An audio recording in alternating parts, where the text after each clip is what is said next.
Today's video is sponsored by Kemimoto.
Welcome back to Outdoors with the Morgans. It is an absolutely beautiful day today, just a perfect fall day. I can handle this kind of weather right here year-round. For the last half hour, 45 minutes or so, I've been out on all the trails on the four-wheeler, kind of doing a trail inspection to see what still needs mowed, if there's any downed trees that I didn't get, all that kind of stuff. I like to get all that taken care of before winter, and specifically before deer season. It's nice to get all that kind of stuff done. Plus Melissa and the dogs, they like to hike on these trails, and it's nice to keep them cleaned up. This will definitely be the last brush hogging of the season. It is the just about the 1st of October now, and it won't be long. All these beautiful leaves will be on the ground. I was telling you the other day, Melissa's brother, sister-in-law, and their family, they're coming in from Vegas here in about another week and a half, 2 weeks, and they wanted to see the fall colors. I hope they get here in time. As long as we don't have like a big storm with some strong winds, I think they'll be okay, because the leaves are by no means at their peak yet. If you get up in the air, you can tell the oak trees are mostly still green. What's changing now is the maples. The maples are always early, that and the cherry. But the oaks, they got another couple weeks yet, so they should be all right. So we have both a four-wheeler. This is the Sportsman 850 Ultimate Trail. And then we've got a side-by-side, a Kubota SideKick. And I like them both. And don't get me wrong, the side-by-side is extremely handy for hauling firewood, carrying a couple people. I've got a little toolbox on it. But there's something to be said about a four-wheeler versus a side-by-side. The way I see it, you ride a four-wheeler and you drive a side-by-side. Sometimes it's nice to go for a ride. The only downside to the four-wheeler is storage. I do have a little storage compartment right there. And we've got one here in the front as well. But neither of them are real big.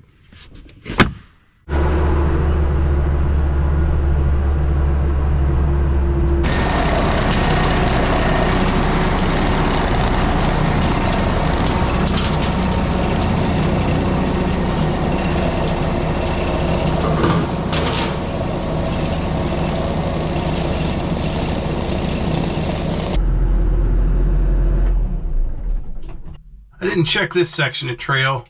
I got one tree across it right here and another bigger one down below. I could probably push this little one out of the way, but it is wedged against the stump over there. I don't have a saw with me. I'm going to give Melissa a call. She can run one out on a four-wheeler. Hey, can you bring me a chainsaw out? I'm on the trail headed down to Maple Grove. Oh, okay. Sounds good. That little steel will be fine. Okay. All right, thanks. Bye. So down below there, we call that Maple Grove. I don't know why, other than there's a bunch of maple trees, but it's real pretty down there. Except this area in here is about the worst we have for that Japanese stilt grass down there at the bottom. It's everywhere. I tried planting a little food plot down there. There's a power line that goes through there. And I didn't catch it at the right time of year, and that stilt grass just kind of took over.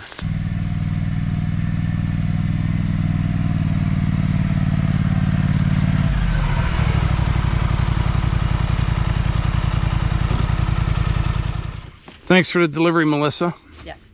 So I mentioned earlier, today's video was sponsored by Kemimoto. Kemimoto. And we got this nice bag right here. You put the chainsaw in there? I did. Did you? It works handy. Yeah. And I should have packed you a nice little lunch, but I didn't. I thought of that after I left. So Kemimoto has tons of different ATV and side-by-side, all kind of accessories for them. And like I said earlier, the four-wheelers are great to ride. Yeah. But you just don't have any storage on them. You are very limited. Like this and a little bit there.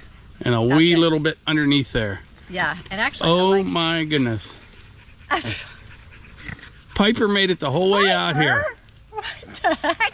She's getting up there in years to come this far out. We might need to be putting Piper in this Kemimoto on the way back.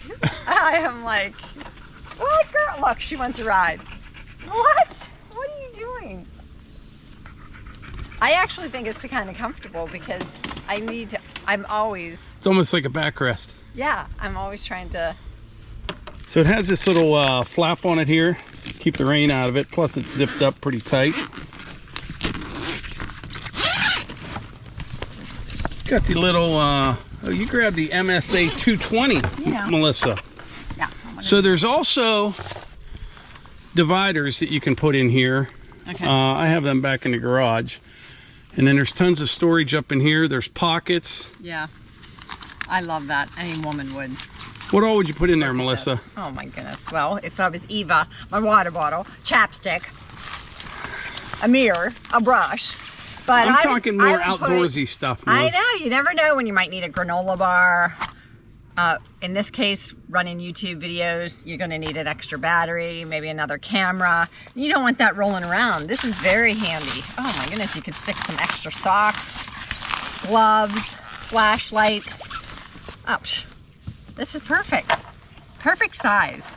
It is. Very nice. And then there's more. Like, look. You can strap stuff underneath there. Like Piper. You're going to have to haul her back. I don't think she can make it. I think she'll fit nicely in this. I don't know. It's big, but I don't know if it's that big.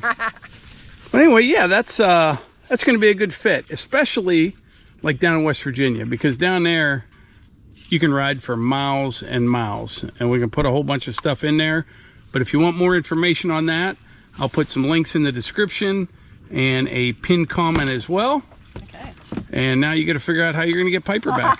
Come on, girl. Okay, Pipe. How old is Pipe? She's going to be 9. She's going to be 9. Maybe she's 9. You know, something. She's like 8 or 9. So, isn't it just beautiful out there? It is. And that's another nice thing. Riding, sometimes you're hot, sometimes you're cold. You can, even rain gear. You can put rain gear in there. I could take this sweatshirt off, put that in there. When we were riding down in West Virginia, that was the thing. I had my sweatshirt. I was getting warm, but I didn't want to take it off. I guess I could have tied it around my waist, but didn't want it to get muddy because you weren't with me and I was driving through some puddles. It was a lot of fun. I took the camera with me and I just took too much video for Mike Morgan to put it in. But I videoed like puddles and I videoed me driving in between them. Like, this would be Mike. And then there was a big puddle and I go, and this is Melissa! Splashing through I don't the like puddles. mud. When I'm riding, I don't mind. It's just I don't like working in mud. You know what I'm saying? No, I know you don't like it either way. Huh. I know you. You know me. What do we got planned for the week? We have Bunyan coming up at the Yeah. end of the week. Yeah, we will see you at the Paul Bunyan Festival, or show, I'm sorry, Paul Bunyan Show. That's in Cambridge, Ohio at the Guernsey County Fairground. And we'll be there Friday. Friday What, and like 10 Saturday. to 2 both days or something, do you know? It is like maybe 10 to noon, and We'll be there Maybe behind the so. grandstand in the pavilion. yeah. Hopefully the weather's half as nice as this. Right now it I doesn't hope look so. fantastic for it, but Oh, really? no. Last Right. year it was freezing. Remember? I do remember it was cold, yeah. But I'm prepared. All right. But we'll be in a shelter, like there'll be a pavilion. And so, Yeah. Not a heated pavilion, but a pavilion. right. Okay. All right. Thanks. I don't know how this is gonna go. Hold on to her.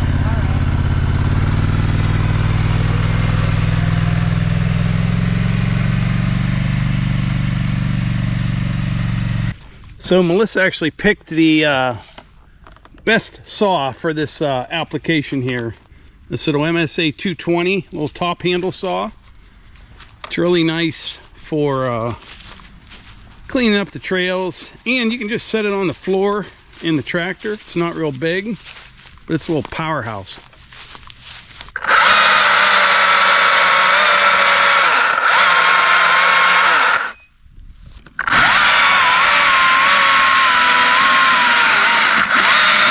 Now I know why this one fell over. Yeah, look at that.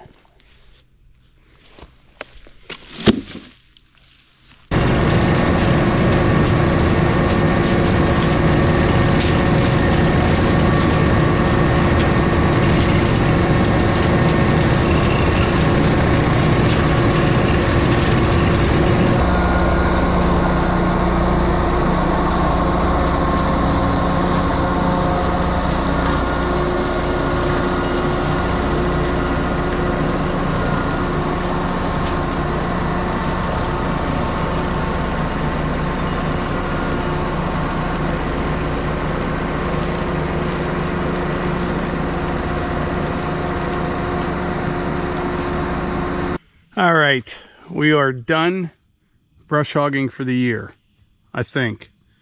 We made it all the way around Maple Grove. I did all the other trails earlier today. And we're ready for hunting season and winter. I want to mention something about this tractor. The transmission in particular, before we wrap this up. This has a 3-speed or a 3-range hydrostatic transmission, okay? 3 ranges, low, medium, and high. Plus, it's the LX 4020. It has loads of horsepower, just under 40. I think the rated horsepower is something like 39.8. Now I'm running a 5-foot brush hog, aka rotary cutter. This would handle a 6-footer, no problem. Now I'm not mowing anything real thick, but I am brush hogging on some really steep hills. Like this one right here going up to the top, I'm mowing in mid-range, okay? Now, why am I telling you all this? It's because there's a point to be made here, and this is just my opinion. And keep in mind, I don't care what anybody buys. I really don't. I've got nothing in it. However, if you're shopping for a tractor, make sure that you know what is going to best fit your needs. I think sometimes the transmission gets overlooked. People just say, oh, it's got a hydrostatic transmission. Well, does it have a 2-range or a 3-range? I like the 3-range. I don't use low that often. If I'm really pulling or really, climbing a real steep hill and mowing thick brush, I may put it in low range, but normally, like I said, I'm in mid-range. But I think the 2-range, low is going to be a little bit higher because they try to split the difference. High is going to be pretty much the same. And something else to think about, a lot of manufacturers and a lot of very popular tractors, they try to stay under the emissions. So, they'll be like 24.5 horsepower or whatever the number is. And then they put it in a tractor of this size with a 2-range hydrostatic transmission. And I think you're going to be lacking power, especially in high range. You get in these bigger tractors and you put a brush hog on, or you're carrying some heavy loads or something like that, I think you're going to be down to a 1-range hydrostatic transmission. If I'm wrong, let me know in the comments if you have a 2-range, but that horsepower is very important as well. So I know you don't have to do regens underneath 25 horsepower. I have never had a problem with a regen in anything that I have, but just make sure you look into it and the tractor has enough power matched with the transmission that it comes with. I hope that makes sense. I was kind of rambling on there, but keep that in mind. Basically what I'm saying is, having a 3-range hydrostatic transmission with this much horsepower, you can do anything that you want. But anyway, I think that's it for today's video. I wish that it wouldn't get dark tonight and it would just stay like this. Absolutely beautiful. But anyway, I appreciate y'all being here. I really do. And I think that's about it. Hopefully we'll see some of you at the Paul Bunyan show, and I'll catch you on the next one.